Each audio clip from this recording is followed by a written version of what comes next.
Hey, it's me IA. How much money do you actually need to never work again? There's a famous rule that gives you a surprisingly simple answer. It's called the 4% rule, and today I'll show you exactly how it works. Here's the wild part. Your whole retirement can come down to a single number, and once you know it, the goal stops being fuzzy and becomes a target you can actually hit. We'll cover 3 things: what the 4% rule actually is, how to find your number, and the catches you need to know before you trust it.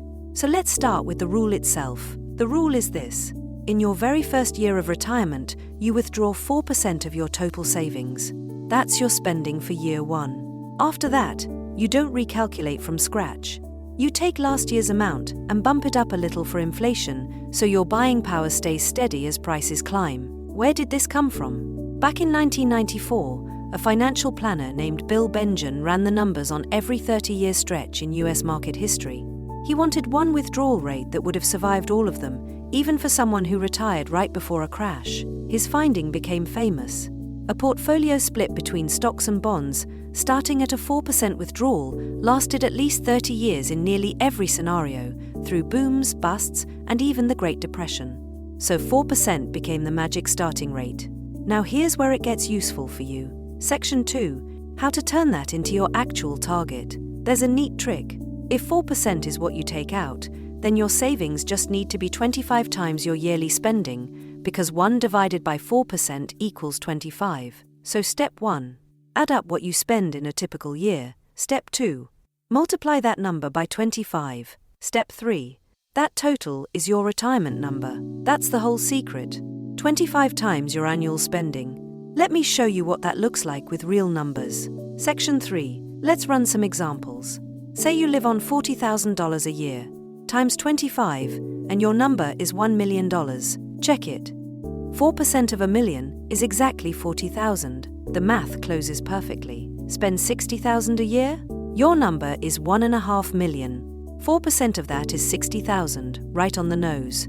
And if you spend 80,000 a year, you'd aim for 2 million. Notice the pattern. The less you need to live on, the smaller your finish line. That's the part people miss. Trimming your spending doesn't just save a little. It lowers your target by $25 for every single dollar a year you cut. Your lifestyle sets the size of the mountain. Want a gut check? $40,000 a year is about $3,300 a month. Once you know your real monthly spending, your number stops being abstract. Now for the catches, because no rule of thumb is perfect. Catch 1. The rule was designed for a 30-year retirement.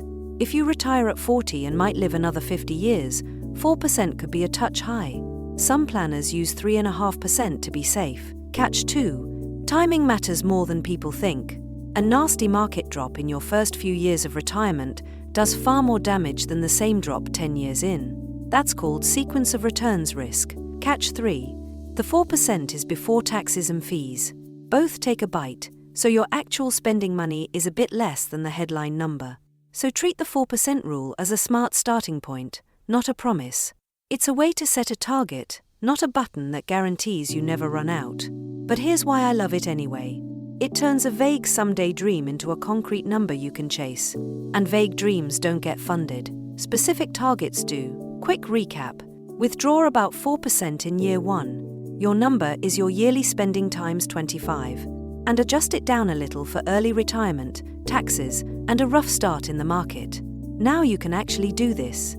Take your yearly spending, multiply by 25, and you've got your finish line. If this made retirement feel a little less mysterious, subscribe to Me Eye on Money. I break down one money idea like this every few days. Remember, this is for education and entertainment only, not financial advice. I'm Mia, and I'll see you in the next one.